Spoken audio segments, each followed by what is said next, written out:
අපි කතා කරන්න යන්නේ 2017 වසරේ සාමාන්‍ය පෙළ ප්‍රශ්න පත්‍රයේ දෙවැනි කොටසේ B කොටස නැත්නම් රචනා ප්‍රශ්න කොටස සම්බන්ධව. මම හිතනවා ඔබ ප්‍රශ්න පත්‍රයට පිළිතුරු ලියලා ඒ පිළිතුරු සාකච්ඡා කරන්න සූදානම් වෙලා ඇති කියලා. එහෙමනම් අපි බලමු මොනවද මේ ප්‍රශ්න සහ ඒවට එන පිළිතුරු කියලා. පස්වෙනි ප්‍රශ්නේ විභාග කියලා තියෙන්නේ මේ 5 6 7 8 සහ 9 කියන ප්‍රශ්න වලින් ප්‍රශ්න 3කට පිළිතුරු ලියන්න කියලා. අපි දන්නවා අපි ව්‍යුහගත රචනා ප්‍රශ්න 4කට පිළිතුරු ලිව්වා. එතනදී අපි කිව්වා ලකුණු 15 ගානේ ලකුණු 60ක් හම්බ වෙනවා කියලා. මෙතනදී රචනා ප්‍රශ්න 3කට පිළිතුරු ලියන්න ඕනේ ප්‍රශ්න 5න්. ඒ තුනට ලකුණු 20 ගානේ ලකුණු 60ක් හම්බ වෙනවා. ඒ දෙක එකතු කරලා තමයි දෙකට බෙදලා ගන්න. හොඳයි. එහෙනම් බලමු පස්වෙනි ප්‍රශ්නේ A කොටස. මිනිසාගේ රුධිරයේ අඩංගු සංඝටක කිහිපයක් පහත දැක්වේ. රතු රුධිරාණු, සුදු රුධිරාණු, පට්ටිකා, ප්‍රෝටීන, ග්ලූකෝස්, කැල්සියම් ධන දෙක අයන, යූරියා. පළවෙනි කොටසේ අහනවා රුධිරයේ වැඩිපුරම අඩංගු රුධිරාණු වර්ගය කුමක්ද කියලා. රුධිරයේ වැඩිපුරම තියෙන්නේ රතු රුධිරාණු. නැත්නම් රක්තාණු කියන සෛල වර්ගය තමයි වැඩිපුරම තියෙන්නේ. අපි දන්නවා රුධිර ඝන මිලිමීටරයක් තුල රතු රුධිරාණු මිලියන 6ක් පමණ තියෙනවා. සුදු රුධිරාණු තියෙන්නේ සාමාන්‍යයෙන් 10000ක් විතර. රුධිර පට්ටිකා 2,50,000 සිට 3,50,000 දක්වා ප්‍රමාණයක් අන්තර්ගත වෙලා තියෙනවා. එhmenan පිළිතුර වෙන්නේ රතු රුධිරාණු කියන එක ලකුණු එකක් හම්බ වෙනවා. දෙවෙනි කොටස. ඉහත සඳහන් සංඝටක අතුරින් A රුධිර ප්ලාස්මාවට අයත් සංඝටක දෙකක් ලියා දක්වන්න. ප්ලාස්මාවේ තියෙන්නේ අපි කියනවා රුධිරය කොටස් දෙකයි රුධිර සෛල නැත්නම් දේහාණු සහ ප්ලාස්මාව කියලා. දේහාණු විදිහට තියෙන රතු රුධිරාණු, සුදු රුධිරාණු සහ පට්ටිකා කියන එක. එහෙනම් ඊටු දේවල් තියෙන්නේ ප්ලාස්මා. දැන් ප්ලාස්මාවේ තියෙන දේවල් මෙතන තියෙනවා ප්ලාස්මා ප්‍රෝටීන තියෙනවා, ග්ලූකෝස් තියෙනවා, කැල්සියම් අයන තියෙනවා, යූරියා තියෙනවා. මෙන්න මේ හතරෙන් දෙකක් ලිව්වොත් ඔබට ලකුණු දෙකක් හම්බ වෙනවා. ඒකේ B කොටස කියනවා රුධිරයේ අඩංගු නයිට්‍රජනීය බහිස්රාවීය ද්‍රව්‍යයක් සඳහන් කරන්න. නයිට්‍රජනීය බහිස්රාවීය ද්‍රව්‍යයක් වෙන්නේ යූරියා. අපි දන්නවා යූරියා කියන්නේ CONH2 twice කියන රසායනික සූත්‍රයේ තියෙන සංයෝගය. එතකොට ඒකේ නයිට්‍රජන් අන්තර්ගත වෙලා තියෙනවා. මීට අමතරව රුධිරයේ තියෙන නයිට්‍රජනීය සංයෝග යුරික් අම්ලය, ක්‍රියේටිනින්, ඇමෝනියම් ලවණ වගේ දේවල් ගන්න පුළුවන්. තුන්වෙනි කොටස. පහත දී ඇත්තේ එක්තරා වර්ගයකට අයත් රුධිර සෛලයක රූපයකි. එය ඉහත සඳහන් කුමන සංඝටකයට අයත් වේද කියලා කියනවා. මේ රූපය ඔබට පේනවා ඇති. මේ රූපයේ රුධිර සෛලයක් දීලා තියෙනවා. මොකක්ද ඒ දීලා තියෙන්නේ? නියුට්‍රොෆිලර් කියන සෛලයක් දීලා තියෙන්නේ. නියුට්‍රොෆිලර් කියලා කියන්නේ සුදු රුධිරාණු සෛලයක්. එහෙනම් සුදු රුධිරාණු නැත්නම් ශ්වේතාණු සෛලයක් තමයි මේ පෙන්වුම් කරලා තියෙන්නේ. ඒකට ඔබට ලකුණක් හම්බ වෙනවා. ඒකේ B කොටසේ අහනවා ඉහත A දක්වා ඇති රුධිර සෛලයේ අයත් වන රුධිර සංඝටකය මගින් ඉටු කරන කෘත්‍යයක් සඳහන් කරන්න. අපි දන්නවා සුදු රුධිරාණු වල කාර්යය තමයි ප්‍රතිදේහ නිපදවලා ප්‍රතිශක්තිය ඇති කිරීම කියන කාර්යය තමයි එයා සිද්ධ කරන්නේ. එහෙම නැත්නම් අපිට කියන්න පුළුවන් ශරීරයට ඇතුළත වන විස බීජ විනාශ කරලා ඒවට අදාළ ප්‍රතිදේහ නිපදවීමක් සිද්ධ කරනවා කියන එක. එහෙමත් නැත්නම් ඔබ කියනවා අපි උපදින්නේ මේ විස බීජය ඇතුළු වුණාට පස්සේ එයාව භක්ෂණය කරලා එයාගෙන් පෝෂණය වෙනවා. එයාව විනාශ කරලා එයාගෙන් පෝෂණය වීම සිද්ධ වෙනවා. මේකට අපි කියනවා භක්ෂ සෛනිකතාව කියලා කියනවා. මෙන්න මේ කියන කරුණු වලින් එක කරුණක් ඔබ ලිව්වොත් ප්‍රමාණවත් වෙනවා. මේකට ලකුණක් ඔබට ලැබෙනවා. මේක හතරවෙනි කොටස. ඒකේ A කියලා කියනවා මිනිසාගේ රුධිර සංසරණ පද්ධතිය ආශ්‍රිත රෝගාබාධයක් ලියා ගන්න. අපි දන්නවා රුධිර සංසරණ පද්ධතිය ආශ්‍රිතව හටගන්න රෝගාබාධ අධිරුධිර පීඩනය නැත්නම් අධ්‍යාතතිය කියලා කියනවා. අවරුධිර පීඩනය නැත්නම් මන්දාතතිය කියලා කියනවා. එහෙම නැත්නම් ඇතරොස්ක්ලෙරෝසියාව කියලා කියනවා. ඊළඟට ත්‍රොම්බෝසියාව, කිරීටක ත්‍රොම්බෝසිය, එහෙම නැත්නම් ආඝාතය වගේ රෝගී තත්ත්වයන් ඇතිවීම සිද්ධ වෙනවා. ඒක ලකුණක් හම්බ වෙනවා. ඒකේ B කොටසේ අහනවා ඩෙන්ගු රෝගයේ වැළඳුණු පුද්ගලයෙකුගේ අතිශයින් අඩු වන්නේ කුමන සංඝටකයේද කියලා. ඩෙන්ගු රෝගය වැදුනහම අපි මේ පුද්ගලයන්ට ලබා දෙනවා රුධිර පට්ටිකා. එහෙනම් පට්ටිකා තමයි අඩුවීම සිද්ධ වෙන්නේ. ඒ පට්ටිකා අඩු වුනහම තමයි අභ්‍යන්තර රුධිරය කැටි ගැසීමකට ලක් වෙන්නේ නැතුව රුධිරය වහනය වීම සිද්ධ වෙන්නේ. මොකද පට්ටිකා අවශ්‍ය වෙනවා රුධිරය කැටි ගැසීම සඳහා. එක ලකුණක් ලැබෙනවා. ඒකේ පස්වෙනි කොටස මිනිසාගේ රුධිර ග්ලූකෝස් මට්ටම යාමනය කරන ක්‍රියාවලිය කෙටියෙන් පැහැදිලි කරන්න. රුධිරයේ ග්ලූකෝස් මට්ටම වැඩි වුණාම මොකද වෙන්නේ? අග්න්‍යාශය ලැංගහැන් දීපිකා වලින් ඉන්සියුලින් කියන හෝමෝනය නිකුත් වීම සිදු වෙනවා. ඉන්සියුලින් මගින් ග්ලූකෝස් ග්ලයිකෝජන් බවට පත් කරලා අක්මාවේ තැන්පත් කරනවා. ඒ නිසා ග්ලූකෝස් මට්ටම අඩු වෙනවා. එහෙම නැත්නම් ග්ලූකෝස් ඔක්සිකරණ වේගය වැඩි කරනවා. වැඩි කරලා ග්ලූකෝස් දහනය කිරීම සිද්ධ කරනවා. වැඩිපුර ග්ලූකෝස් මේදය බවට පත් කරලා තැන්පත් කරන්න පුළුවන්.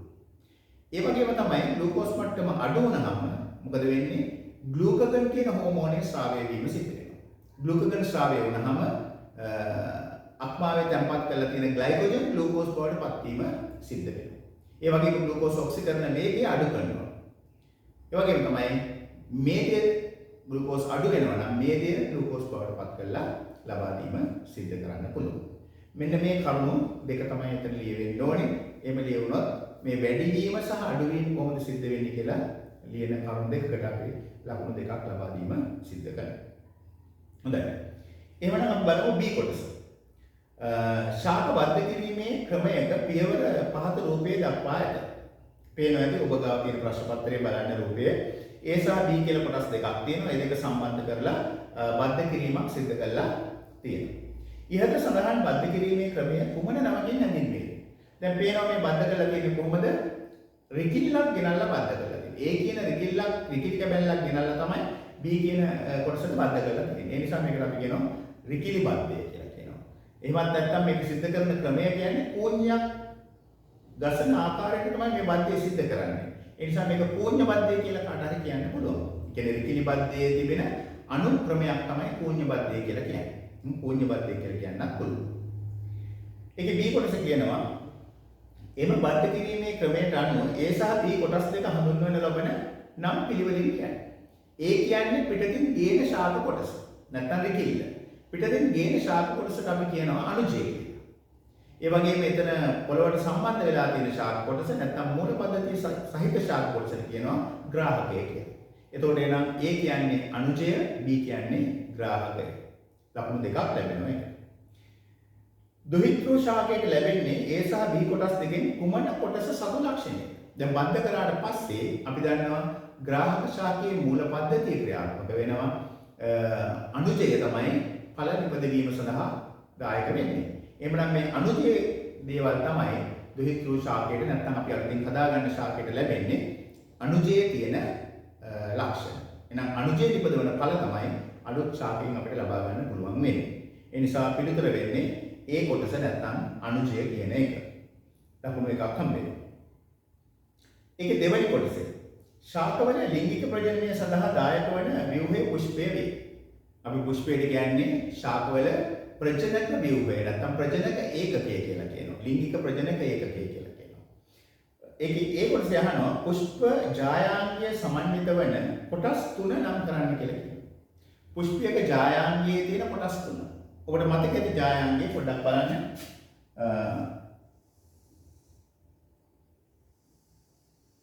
මෙන්න මේ විදිහට තියෙනවා ජායාංගය. මේ තියෙන්නේ මොකද්ද? කලංකය. මේකට කියනවා කීලය කියලා. මේකට කියනවා ඩිම්බ කෝෂය කියලා. ඩිම්බ කෝෂය ඇතුලේ අපි දන්නවා ඩිම්බ පිහිටලා තියෙනවා. මේ තියෙන්නේ ඩිම්බ. එහෙනම් මේ කලංකය, කීලය සහ ඩිම්බ කෝෂය කියන කොටස් තුන තමයි මේකේ තියෙන්නේ. පැහැදිලි? ඒතර මෙන්න මේ කොටස් තුන මේක අඳින්න කියලා නැහැ. අහන්නේ කොටස් තුන විතරයි. කොටස් තුන නම් කරලා තිබුණොත් ඔබට ලකුණු තුනක් ලැබෙනවා. ඒකේ B කොටසෙන් අහනවා සංසේචනයෙන් පසු පුෂ්පයක සිදුවන වෙනස්කම් දෙකක් ලියා ගන්න. දැන් ඩිම්බයක් සංසේචනය වීම සිද්ධ වෙන්නේ ඩිම්බ කෝෂය තුළ. මොකද මේ සංසේචනය කියලා කියන්නේ පරාග කණිකාවක තියෙන පුම් න්‍යෂ්ටිය මෙන්න මේ ඩිම්බය තුළ තියෙන අණ්ඩසයිලය සමග එකතු වීම. ඒක තමයි සංසේචනය කියන්නේ. සංසේචනය වුණාට පස්සේ මේ ඩිම්බය බීජයක් බවට පත් වීම සිද්ධ වෙනවා. ඔන්න ඒක ලක්ෂණය. ඩිම්බය බීජයක් බවට පත් වීම සිද්ධ වෙනවා. ඒ ඩිම්බ ආවරණ බීජයේ ආවරණ බවට පත් වෙනවා. එහෙනම් ඩිම්බ ආවරණ බීජ ආවරණ බවට පත් වෙනවා. ඊළඟට මේ ඩිම්බ කෝෂය ඵලයක් බවට වර්ධනය වීම සිද්ධ වෙනවා. ඊළඟට ඩිම්බ කෝෂයේ බිත්තිය අපිට ලබා ගන්න පුළුවන් ඵලාවරණයේ විදිහට දකින්න පුළුවන් ඩිම්බ කෝෂයේ බිත්තිය. ඒ වගේම තමයි පුෂ්පයේ තියෙන ඉතිරි කොටස් හැලී යාම සිද්ධ වෙනවා. ඒත් මෙන්න මේ දේවල් තමයි සංසේචන වුණාට පස්සේ අපිට පුෂ්පයක දකින්න පුළුවන් වෙනස්කම්. එතන ලකුණු දෙකක් ලැබෙනවා. එහෙමනම් ඔය අපි කතා කරේ B කොටසේ පස්වෙනි ප්‍රශ්නේ. හොඳයි. එහෙනම් අපි ඊළඟට කතා කරමු 6 වෙනි ප්‍රශ්නේ. 6 වෙනි ප්‍රශ්නේ කොටස් තුනක් තියෙනවා. A කොටස, B කොටස සහ C කොටස කියලා. අපි බලමු A කොටස කොහොමද කියලා. පහත දී ඇති W, X, Y හා Z ව්‍යුහ බහු අවයවික කිහිපයක ඒකාවයව වේ කියලා කියනවා. ඔබගේ රූප සටහන් වල ඔබගේ ප්‍රශ්න පත්‍රයේ දකින්න පුළුවන් වෙයි W, X, Y සහ Z කියන එක. මේ ප්‍රශ්නේ පළවෙනි කොටසෙන් අහනවා W, X, Y, Z ඒක අවයවක අතුරෙන් එතීන් වල ව්‍යුත්පන්න සඳහන් කරන්න කියලා කියනවා. අපි දන්නවා එතීන් කියන එක අපි දන්නවා මොනවද එතීන් කියලා කියන්නේ? ඇල්කීනයක් එතීන් කියලා කියන්නේ. මේක අපි දන්නවා මොකද්ද? කාබන් පරමාණු දෙක අතර ද්විත්ව බන්ධනයක් තියෙනවා. ඊට අමතරව ඒ ද්විත්ව බන්ධනයත් එක්ක හයිඩ්‍රජන් පරමාණු හතරක් සම්බන්ධ වෙලා තියෙනවා. මේ තමයි එතීන් වල ව්‍යුහය. දැන් මෙතන කියන්නේ එතීන් වල ව්‍යුත්පන්න. ව්‍යුත්පන්නයක් කියලා කියන්නේ මේකේ හයිඩ්‍රජන් පරමාණු වෙනුවට වෙනත් පරමාණුවක් ආදේශ වෙලා තියෙනවා නම් ਉਹ පරමාණු කීපයක් ආදේශ වෙලා තියෙනවා නම් අපි ඒකට කියන්නේ ව්‍යුත්පන්නයක් කියලා. එහෙමනම් මොනවද මෙතන තියෙන ව්‍යුත්පන්න? W කියන එක. W කියලා කියන එකට ක්ලෝරින් ව්‍යුත්පන්න වෙලා තියෙනවා. ඒ වගේ තමයි දෙවෙනි රූපයේ තියෙන්නේ එතීන්මයි. තුන්වෙනි රූපයේ තියෙනවා අයිසෝප්‍රීන් කියන අණුව. හතරවෙනි රූපයේ තියෙනවා ටෙට්‍රාෆ්ලෝරෝඑතීන් කියන එක. ඒ කියන්නේ එතන කියන්නේ මොකද්ද? හයිඩ්‍රජන් වෙනුවට ෆ්ලෝරින් පරමාණු හතරක් සම්බන්ධ වෙනවා. එහෙමනම් මෙතන එන ව්‍යුත්පන්න වෙන්නේ W සහ Z කියන දෙක. ඒ කියන්නේ W කියලා කියන්නේ අපි කියනවා ක්ලෝරෝඑතීන් කියන එක. Z කියලා පාවිච්චි කරන්නේ ටෙට්‍රාෆ්ලෝරෝඑතීන් කියන එක. එතකොට ලකුණු දෙකක් ලැබෙනවා ඔබට.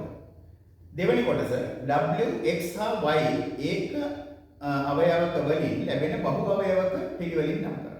W කියලා කියන්නේ මොකක්ද? අපි කියනවා ක්ලෝරෝඑතීන් කියන එක. ක්ලෝරෝඑතීන් බහු අවයවීකරණයට ලක් වුණාම හැදෙනවා පොලික්ලෝරෝඑතීන්.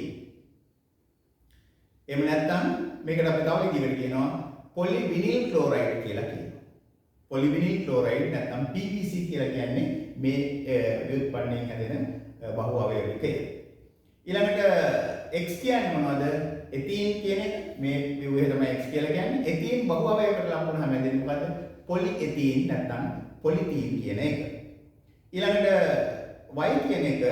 Y කියන්නේ මොනවද? අයිසෝප්‍රීන් කියන එක. අයිසෝප්‍රීන් කියන එක බහු අවයවීකරණයට ලක් වුණාම හැදෙනවා පොලිඅයිසෝප්‍රීන් කියන එක. අයිසෝප්‍රීන් කියන්නේ අපි කියනවා ස්වභාවික රබර් වල ඒකාවයවිකය තමයි. ඒ නිසා මෙතන අපිට රබර් කියලා කියන්න පුළුවන්. පොලිඅයිසෝප්‍රීන් නැත්නම් ස්වභාවික රබර් කියලා කියන්න පුළුවන්. එතන ලකුණු තුනක් ලැබෙනවා ඔබට. ඉහත දෙකේ සඳහන් කළ බහු අවයවක අතුරෙන් ස්වභාවික බහු අවයවකය කුමක්ද? දැන් ඒක අපි පැහැදිලිව දන්නවා මොනවද? රබර් කියන එක තමයි ස්වභාවික බහු අවයවකයේ විදිහට ක්‍රියාත්මක වෙන්නේ නැත්නම් Y කියන එක. දැන් මෙතන මේ Z කියන එක පොඩ්ඩක් කතා කරොත් Z කියන්නේ මොනවද? ටෙට්‍රාෆ්ලෝරෝඑතීන්. ඒක බහු අවයවීකරණයට ලක් වුණාම හැදෙන්නේ පොලිටෙට්‍රාෆ්ලෝරෝඑතීන් කියන එක. පොලිටෙට්‍රාෆ්ලෝරෝඑතීන් PTEF කියලා කතා කරනවා මේකට. එහෙම නැත්නම් තව විදිහකට කියනවා ටෙෆ්ලෝන් කියලා. ඔයගොල්ලෝ දන්නවා non stick භාජනවල ආලේප කිරීම සඳහා පාවිච්චි කරන්නේ මෙන්න මේ ටෙෆ්ලෝන් කියන සංඝටකය. හොඳයි. ඒකට ඔබට ලකුණක් ලැබෙනවා. මේකේ B කොටස. පහත රූපවල A සහ B මගින් දැක්වෙන්නේ කෝෂ දෙකකි. ඔන්න ඔබගේ රූප සටහනේ ඔබට දකින්න පුළුවන් A සහ B වලින් කෝෂ දෙකක් ඔබට පේනවා. A වල තියෙනවා සිංක් ඉලෙක්ට්‍රෝඩයක්, යකඩ ඉලෙක්ට්‍රෝඩයක් සහ සල්ෆියුරික් අම්ලය තියෙනවා. B වල තියෙනවා කාබන් ඉලෙක්ට්‍රෝඩ දෙකක් සහ විලීන සෝඩියම් ක්ලෝරයිඩ් ද්‍රාවණය. විලීන සෝඩියම් ක්ලෝරයිඩ් තියෙනවා. එහෙමනම් මේක පළවෙනි කොටස අහනවා ඉහත A සහ B කෝෂ දෙකෙන් විද්‍යුත් විච්ඡේදන කෝෂය කුමක්ද කියලා. විද්‍යුත් විච්ඡේදන කෝෂයක් කියලා කියන්නේ අපි විදුලිය ලබා දීලා මේකේ තියෙන ද්‍රව්‍ය විච්ඡේදනයට ලක් කරන කෝෂය. එහෙනම් මෙතන විදුලිය ලබා දීලා ක්‍රියාත්මක වන කෝෂය මොකද්ද? B කියන එක. එක ලකුණයි. දෙවෙනි කොටස. A කෝෂයේ ක්‍රියාත්මක වන අවස්ථාවේදී ලැබෙන නිරීක්ෂණයක් කියන්නේ. මේ A කෝෂය මොකද්ද කියලා ඔබට පැහැදිලිව පේනවා ඇති. මේ තියෙන සරල කෝෂයක්. අපි දන්න සරල කෝෂයක සිද්ධ වෙන ක්‍රියාකාරීත්වය. මේකේ සිංක් ඉලෙක්ට්‍රෝඩය ඉලෙක්ට්‍රෝන පිට කරලා සිංක් අයන විදියට ද්‍රාවණයට එකතු වෙනවා. එහෙනම් අපිට කියන්න පුළුවන් සිංක් ඉලෙක්ට්‍රෝඩය දියවීම අපිට නිරීක්ෂණය කරන්න පුළුවන්.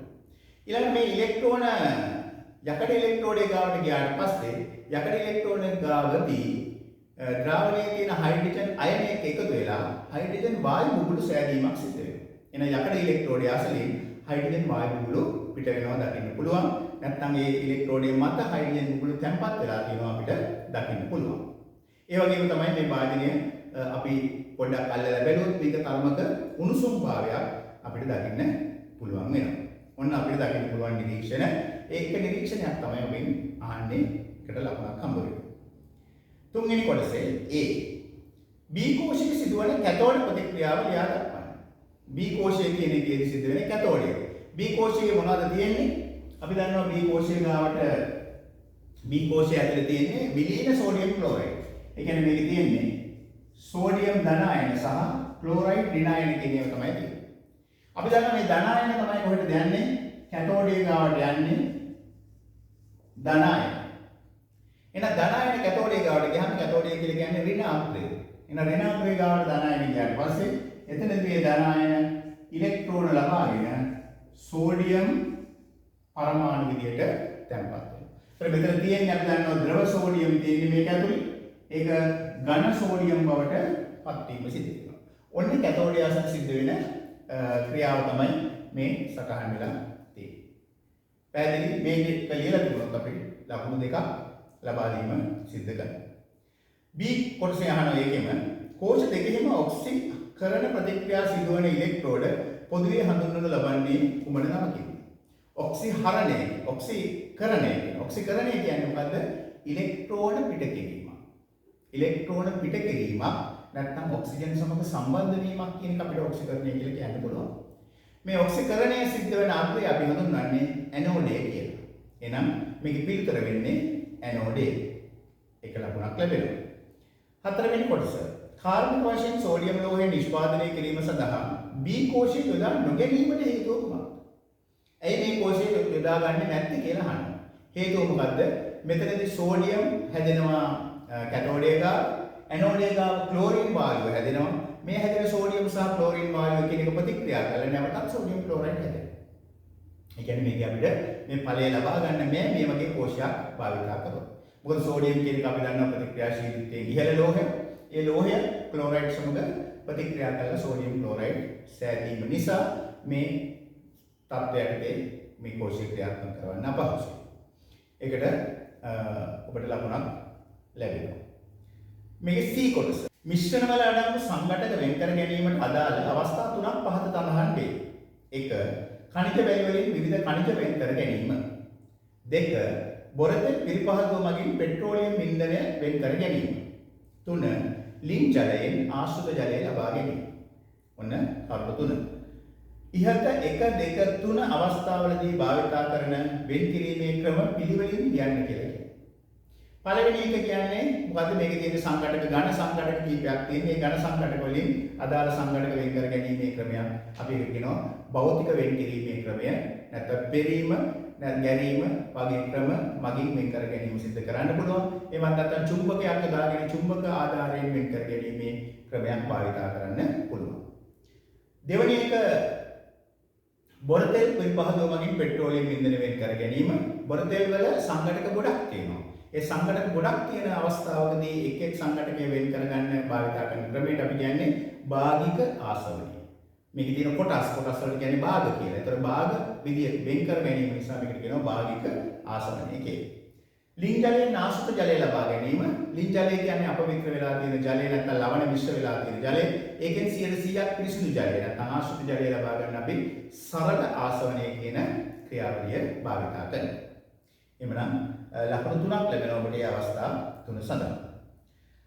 ඒකේ දෙවෙනි කොටස කියනවා විද්‍යාගාරයේදී සම්මත ද්‍රාවණ සැකසීම සඳහා ද්‍රාවකයක් ලෙස ආශ්‍රිත ජලය සුලභව යොදා ගැනීම. ද්‍රාවකයක් විදිහට පාවිච්චි කරනවා කියනවා ආශ්‍රිත ජලය. ඒ කොටස කියනවා ඝන ඩෙසිමීටරයට මවුල 1ක් වන සෝඩියම් ක්ලෝරයිඩ් ද්‍රාවණයක ඝන සෙන්ටිමීටර 100ක් සාදා ගැනීමට අවශ්‍ය සෝඩියම් ක්ලෝරයිඩ් ස්කන්ධය ගණනය කරන්න කියලා කියනවා.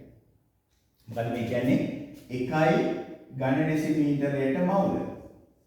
ඝන ඩෙසිමීටරයට මවුල 1ක් වන සෝඩියම් ක්ලෝරයිඩ් ද්‍රාවණයකින් ඝන සෙන්ටිමීටර් 100ක් නැත්නම් මිලිලීටර් 100ක් හදාගන්නේ කොහොමද කියන එක තමයි මේ අහන්නේ. අපි දන්නවා ඝන ඩෙසිමීටරයට මවුල 1ක් කියලා කියන්නේ ඝන ඩෙසිමීටරයක් කියන්නේ ලීටරයක් නැත්නම් මිලිලීටර් 1000ක්. එහෙනම් මිලිලීටර් 1000ක් තුල මවුල 1ක් දිය වෙලා තියෙන එක තමයි මේ කතා කරන්නේ. එතන මිලිලීටර් 1000ක නැත්නම් ඝන සෙන්ටිමීටර් 1000ක මවුල 1ක් දිය වෙලා තියෙනවා. අපිට ඕනේ අන්න ඒකෙන් මිලිලීටර් 100ක් ගන්න. හරිද? එහෙමනම් අපි බලන්න ඕනේ සෝඩියම් ක්ලෝරයිඩ් කොච්චරක් අවශ්‍ය වෙනවද කියලා. මෙතන දීලා තියෙනවා සෝඩියම් ක්ලෝරයිඩ් වල මෞලික ස්කන්ධය දීලා තියෙනවා. හරි පහසුයි. එහෙම නැත්නම් මොකද වෙන්නේ? අපි මෞලික ස්කන්ධය ගණනය කරන්න ඕනේ. දැන් සෝඩියම් ක්ලෝරයිඩ් වල මෞලික ස්කන්ධය දීලා තියෙනවා 57.5යි මවුල. ග්‍රෑම් මවුලයට ග්‍රෑම් 57.5 කියලා මෞලික ස්කන්ධය දීලා තියෙනවා. එහෙමනම් දැන් අපිට ගන්න පුළුවන් මෙන්න මෙහෙම මොකද?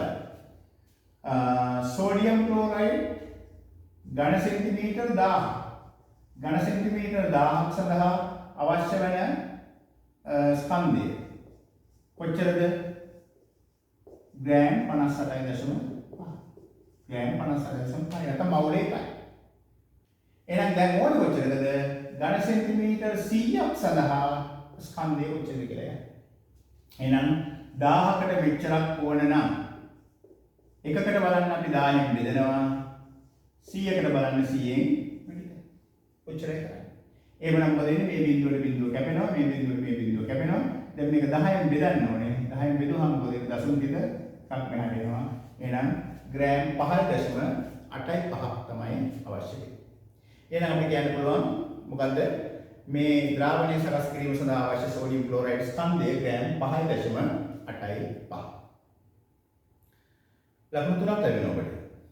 ඊළඟට කියනවා B කොටසේ විද්‍යාගාරයේදී ඉහත A සඳහන් කළ සෝඩියම් ක්ලෝරයිඩ් ද්‍රාවණය සාදා ගැනීමේදී අනුගමනය කරන පියවර අනුපිළිවෙලින් දක්වන්න කියලා කියනවා. අපි දන්නවා ප්‍රමාණික ද්‍රාවණයක් පිළියෙල කිරීමේදී අනුගමනය කරන ක්‍රියාපිළිවෙලක් තියෙනවා. මොකද ඉස්සෙල්ලාම කරන්නේ අපි තෙදට තුලාවක් භාවිතා කරලා මෙන්න මේ සෝඩියම් ක්ලෝරයිඩ් ස්කන්ධය මැන ගැනීම සිද්ධ කරනවා. නැත්නම් මේක කිරා ගැනීම සිද්ධ කරනවා. ඊට පස්සේ අපි තෝරගන්නවා මිලිලීටර් 100 නැත්නම් ඝන සෙන්ටිමීටර් 100 පරිමාණික ප්ලාස්කුවක් තෝරගන්න. ඒ පරිමාණික ප්ලාස්කුවක් තෝරගෙන ඒකට මෙන්න මේ සෝඩියම් ක්ලෝරයිඩ් ඇතුල් කරනවා. ඒකට අපිට පුනීලයක් සහ දෙවුම් බෝතලයක් භාවිතා කරන්න පුළුවන්. ඇතුල් කරලා ඊට පස්සේ මේ සෝඩියම් ක්ලෝරයිඩ් ප්‍රමාණය ජලයේ ස්වල්පයක දිය කර ගැනීම සිදු කරනවා. ඒ සෝඩියම් ක්ලෝරයිඩ් ප්‍රමාණය සම්පූර්ණයෙන් දිය වෙන්න පුළුවන් අවශ්‍ය ප්‍රමාණයට ජලය එකතු කරලා ඒ ජලය තුළ සම්පූර්ණයෙන්ම දිය කරගන්න. සම්පූර්ණයෙන් දිය කරගත්තට පස්සේ පරිමාණික ප්ලාස්කුවේ මිලිලීටර් 100 කියන ස්ථානය දක්වා ආශ්‍රිත ජලය එකතු කිරීම සිදු කරනවා. ඒ ආශ්‍රිත ජලය එකතු කරාට පස්සේ අපි දන්නවා පරිමාණික ප්ලාස්කුවේ වහලා මේ ද්‍රාවණය හොඳින් කැළැත්වීම සිදු කරනවා. කලත්තලා මේක කාම උෂ්ණත්වයටපත් වෙන අවස්ථාව දෙනවා. අන්න එතනදී අපිට මේ ද්‍රාවණය මිලිලීටර් 100ක් නැත්නම් ඝන සෙන්ටිමීටර් 100ක් හදාගන්න පුළුවන්. පැහැදිලිද පියවර ටික? සෝඩියම් ක්ලෝරයිඩ් ස්කන්ධය කිරා ගැනීම, මිලිලීටර් 100 පරිමාණික ප්ලාස්කුවක් අරගෙන ඒකට දාන ඇතුල් කිරීම, ජලය ස්වල්පයක දිය කිරීම, පරිමාණ මිලිලීටර් 100 දක්වා ආශ්‍රිත ජලය එකතු කිරීම කියන ඔන්න ඔය පියවර ටික වැදගත් වෙනවා මේ සඳහා. ඒ පියවර ලියලා තියෙනවා නම් අපිට ලකුණු 4ක් ලබා ගන්න පුළුවන්. එhmenan ඔය අපි කතා කරේ 6 වෙනි ප්‍රශ්නේ. හොඳයි. එhmenan අපි දැන් කතා කරමු ඊළඟ ප්‍රශ්නේ නැත්නම් 7 වෙනි ප්‍රශ්නේ. මාර්ගයක වාහනයක් ධාවනය කිරීමේදී ප්‍රවේශම් විය යුතු අතර අනිවාර්යයෙන්ම මාර්ග නීති පිළිපැදිය යුතු වේ. විස්තරයක් කියලා දෙන්න. මේකේ පළවෙනි කොටස අහනවා වාහනයක ගමන් කිරීමේදී රියදුරා මෙන්ම මගින්ද ආසනපටි පැළඳීම වැදගත් වේ. මීට හේතුව කුමක්ද කියලා. අපි දන්නවා අපි වාහනයක ගමන් කරනකොට ඒ වාහනය වගේම ඒක ඇතුලේ තියෙන සිටින සියලුම පුද්ගලයන් නැත්නම් ඒකේ තියෙන සියලුම කොටස් එම වේගයෙන්ම ගමන් කරනවා. අපි කියනවා පැය කිලෝමීටර් 60ක වේගයෙන් වාහනයක් ගමන් කරනකොට ඒකේ වාඩිලා ඉන්න රියදුරා නැත්නම් වෙනත් වාඩි වෙලා ඉන්න පුද්ගලයෙක් පැය කිලෝමීටර් 60ක වේගයෙන් තමයි ගමන් කිරීම සිදු කරන්නේ. ඒ නිසා වාහනයක් තිරින්ගේදුවොත් මේ මගින් ඉදිරියට විසි වෙලා යන්න පුළුවන්. අන්නේ විසිවීම වළක්වා ගැනීම සඳහා ආසනපටි පැළඳීම වැදගත් වෙනවා. මොකද ආසනපටියක් පැනදගෙන ඉන්නකොට ඒ විසිවීමක් සිද්ධ වෙනකොට ආසනපටිය මගින් තමා වෙත බලයක් යොදලා තමාව රඳවා ගැනීම සිද්ධ කරනවා. මේ නිසා තමයි අපි ආසනපටි පැළඳීම සිද්ධ කරන්න අවශ්‍ය වෙන්නේ. ලකුණක් හම් වෙනවා. ඔබ එකෙහි සඳහන් කළ පිළිතුර හා සම්බන්ධ වන චරිතය පිළිබඳ නිව්ටන්ගේ නියමය ලියා දක්වන්න. මොකද නිව්ටන්ගේ නියමය අපි දන්නවා නිව්ටන් කියනවා වස්තුවක් මත අසන්තුලිත බාහිර බලයක් නොයේදී නම් ඒ නිශ්චලතාවයේ හෝ ඒකාකාර ප්‍රවේගයෙන් ගමන් කරමින් පවතී. ඒ තමයි නිව්ටන්ගේ පළවෙනි නියමය.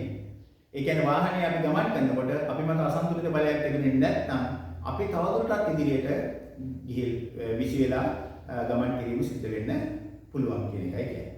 ඒවත් නැත්නම් මේක අපිට නිව්ටන්ගේ තුන්වෙනි නියමය ඇසුරින් කතා කරන්න පුළුවන්. මොකද වාහනයක් තිරින්ග යදනකොට ඒහා ආසනය මත පිටුපසට බලයක් ක්‍රියාත්මක වෙනවා.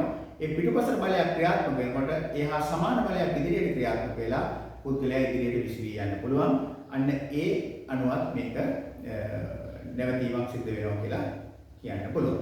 ඒතරෙන් නිව්ටන්ගේ තුන්වෙනි නියමය කියොත් අපි කියන සෑම ක්‍රියාවකටම සමාන ප්‍රතිවිරුද්ධ ප්‍රතික්‍රියාවක් ක්‍රියාත්මක වීම නිසා මේක සිද්ධ වෙනවා කියලා අපි කියන්න පුළුවන්. ඒතර මෙන්න මේ නියම දෙකෙන් එක නියමයක් තමයි ඔබෙන් බලාපොරොත්තු වෙන්නේ. ඒ වඩා හොඳයි නිව්ටන්ගේ පළවෙනි නියමය කියන එක. ඒක ලියනකොට පොඩි විස්තරයක්. හැමතිස්සෙම ඔබේ නියමයක් ඇහුවොත් ඒ නියමය පිළිබඳව සරල හැඳින්වීමක් සිද්ධ කරන එක සම්පූර්ණ ලකුණු ලබා ගැනීමට හේතු වෙන්න පුළුවන්. සම්මෙතනදී ලකුණු දෙකක් හම්බ වෙනවා නියමය පැහැදිලි කරලා තියෙනවා නම්. තුන්වෙනි කොටස අධිවේගී මාර්ගයක ආරම්භකයේ සිට එම මාර්ගයේ අවසානය දක්වා එහි වාහනයක් ධාවනය කිරීමට නියම කර ඇති උපරිම ප්‍රවේගයෙන් ධාවනය වූ ඒනම් වාහනයකට අදාළ විස්ථාපන කාල ප්‍රස්ථාරය මෙහි දැක්වේ. මෙහිදී අධිවේගී මාර්ගය තිරස් හා සරල රේඛීයයි උපකල්පනය කර ඇත. ප්‍රස්ථාරයේ භාවිතයෙන් පහත දී ඇති ප්‍රශ්න වලට පිළිතුරු සපයන්න කියලා කියනවා. මෙන්න මේ වගේ ප්‍රස්ථාරයක් දීලා තියෙනවා අපිට. පේනවා ඔබේ ප්‍රශ්න පත්‍රයේ තියෙනවා. මේකේ තියෙනවා විස්ථාපනය, මෙතන තියෙනවා කාලය. මෙන්න මේ වගේ ප්‍රස්ථාරයක් දීලා තියෙනවා. මෙතන දීලා තියෙනවා විස්ථාපනය 27000 මීටර. මේක මීටර වලින් දක්වලා තියෙනවා. කාලය දීලා තියෙනවා තප්පර 1000ක් කියලා දීලා තියෙනවා. කාලය තප්පර වලින් දාලා තියෙනවා 1000ක්. දැන් මේක අහන්නේ අධිවේගී මාර්ගයේ දිග කොපමණද? ඉතින් මේකේ මේ කෙළවරේ දැන් එහා කෙළවරට ගියා කියලා කියනවා. කොච්චර දුරක් ගිහලා තියෙනවද? උපරිම විස්ථාපනය 27000 මීටර. එහෙනම් පිළිතුර එන්නේ මීටර 27000යි. එහෙම නැත්නම් කාට හරි ලියන්න පුළුවන් කිලෝමීටර් 27ක් කියලා. ලකුණක් ලැබෙනවා. එම අධිවේගී මාර්ගයේ වාහනයකට ධාවනය කිරීමට නියම කර ඇති උපරිම ප්‍රවේගය ගණනය කරන්න. උපරිම ප්‍රවේගයෙන් තමයි මේ වාහනේ ගමන් කරලා තියෙන්නේ. මේක පෙන්නලා තියෙනවා. කළු අකුරින් ලියලා තියෙනවා. උපරිම ප්‍රවේගයෙන් ධාවනය වූ කියලා වාක්‍ය වචනයක් ලියලා තියෙනවා. ඒ නිසා මෙතන ප්‍රවේගය හොයන්න අපි දන්නවා ප්‍රවේගය සමානයි මොකද්ද? ප්‍රවේගය සමානයි විස්ථාපනය බෙදීම කාලය. එහෙනම් විස්ථාපනය අපි දන්නවා 27000යි. කාලය තප්පර 1000ක් ගිහිලා තියෙනවා. එහෙමනම් මේ බිංදු තුන කැපෙනවා. කැපුණාම වෙනවා මොකද්ද? 27යි මීටර තප්පරය. තප්පරයට මීටර 27ක ප්‍රවේගයෙන් තමයි මේ වාහනය ගමන් කරමින් සිට තිබෙන්නේ. ඒක තමයි උපරිම වේගයෙන් ගමන් කරලා තියෙන්නේ. ඒකේ හතරවෙනි කොටස. තදින් වර්ෂාව ඇති දිනවල ඉහත පුනෙහි සඳහන් කළ අධිවේගී මාර්ගයේ වාහනයක් ධාවනය කිරීමේදී පවත්වාගත යුතු උපරිම ප්‍රවේගය 15 ms ඍණ 1 බවට රියදුරන්ට අවවාද කර තිබේ. පැහැදිලි. ඒ කොටසින් අහනවා තදින් වර්ෂාව ඇති විට අධික ප්‍රවේගයෙන් වාහන ධාවනය නොකරන ලෙසට රියදුරන්ට අවවාද කිරීමට ප්‍රධාන හේතුව කුමක්ද? මොකද වෙන්නේ? ඒ වර්ෂා අවස්ථාවකදී වාහනේ වේගින් යනකොට වාහනේ ලිස්සලා යන්න පුළුවන්. ලිස්සලා ගිහින් අනතුරකට ලක්වීම සිද්ධ වෙන්න පුළුවන්. අන්න ඒ අනතුර වළක්වා ගැනීම සඳහා තමයි මේ උපදේශ දීලා තියෙන්නේ. ඔබට ලකුණක් ලැබෙනවා. ඉහත එහි ඔබේ පිළිතුර විද්‍යාත්මකව පැහැදිලි කරන්න. වර්ෂාවස්ථාවකදී වාහනයක් ගමන් කරන විට වාහනයේ රෝද සහ පාර අතර ජල පෘෂ්ඨයක් ඇති වෙනවා. මේ ජල පෘෂ්ඨයක් ඇති වෙනකොට වාහන රෝදය සහ පාර අතර තියෙන ඝර්ෂණ බලය අඩු වෙනවා. ඝර්ෂණ බලය අඩු වීම නිසා වාහනය ලිස්සලා ගිහිල්ලා අනතුරට ලක් වෙන්න පුළුවන්. ඒක තමයි ඔබ ලියන්න ඕන පිළිතුර. ඔකට ලකුණු දෙකක් ලැබෙනවා. C කියන අවස්ථාව තදින් වර්ෂාව ඇති දිනක ඉහත තුනෙහි සඳහන් කළ අධිවේගී මාර්ගයේ ආරම්භයේ සිට අවසානය දක්වා ඒ කියන්නේ මීටර් 27000ම ගිහිල්ලා තියෙනවා. ගමන් කළ බිහිනම් වාහනයක චලිතය පහත සඳහන් පරිදි විය. ඔන්න කියලා දෙනවා චලිතය පිළිබඳ විස්තර. එය නිශ්චලතාවයෙන් ආරම්භ කර පළමු තප්පර 10 තුළ ඒකාකාර ලෙස ත්වරණය වී උපරිම ප්‍රවේගය 15 ලබා ගන්නා ලදී. ඉන්පසු එම ප්‍රවේගයෙන් යම්කිසි කාලයක් ගමන් කර පසුව අවසාන තප්පර 10 තුළ ඒකාකාර ලෙස මන්දනය වී අධිවේගී මාර්ගයේ අවසානයේ නිශ්චලතාවයට පත් වේ. මෙම තොරතුරු දක්වමින් B වාහනයේ චලිතයට අදාළ ප්‍රවේග කාල ප්‍රස්ථාරයේ දල සටහනක් අදින්න කියලා කියනවා. ඔන්න.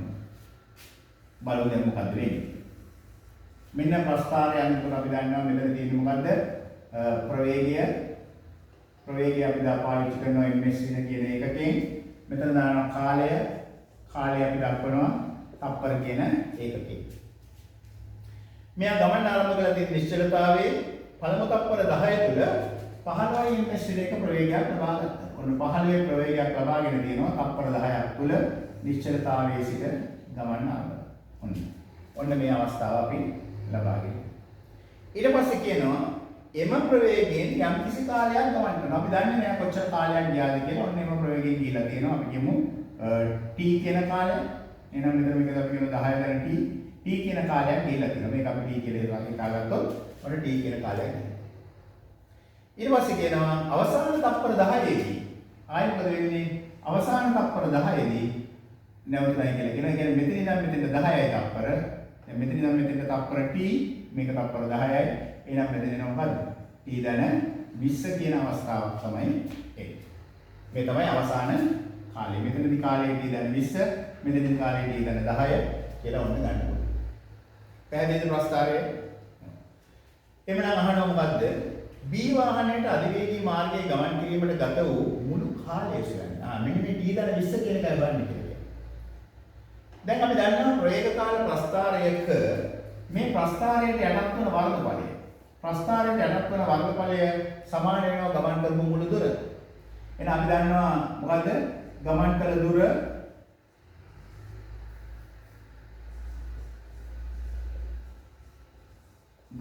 දුර සමානයි මොකද? ප්‍රස්ථාරයේ වර්ගඵලය. දැන් ගමන් කළ දුර දීලා තියෙනවා ඒකල 27000 මීටර කියලා. ප්‍රස්ථාරයේ වර්ගඵලය ගන්න පුළුවන්. මෙතන තියෙන බඳ රූපය ත්‍රපීසියමක් තියෙන්නේ. ත්‍රපීසියමේ වර්ගඵලය කොහොමද ගන්නෙ? භාගයක් වැඩි කිරීම, ලම්බෝස වැඩි කිරීම, සමාන්තර පාද දෙකේ එකතු. සමාන්තර පාද දෙකේ එකතු ගන්නේ කොහොමද? t එකතු කිරීම t ධන 20. t එකතු කිරීම t ධන 20 කියලා එකතු. පැහැදිලි? එහෙමනම් මේ දෙක මෙහා පැත්තට යවන්න පුළුවන් අපිට. එතකොට එනවා 27000 වැඩි කිරීම 2 මේ 15 වැඩි කිරීමක් තියෙන නිසා ඒක බෙදන්න පුළුවන් 15ෙන් බෙදුවාම උත්තරේ වෙනවා මොකද්ද 2t ධන 20 කියන එක. පැහැදිලි? එහෙමනම් දැන් මෙතන අපිට සුළු කරන්න පුළුවන් 15 සරක් 1 15යි. එතකොට ඉතුරු 12ක් 120ට 15 සරක් 8යි 2800. එතන එනවා මෙතන කීයක්ද 3600ක් එනවා. 3600න් මේ 20 අඩු කරන්න පුළුවන් අපිට. 20 අඩු කරාම එනවා 2t කියන එක. ඒ 20 අඩු කරයි කියලා කියන්නේ 3580යි.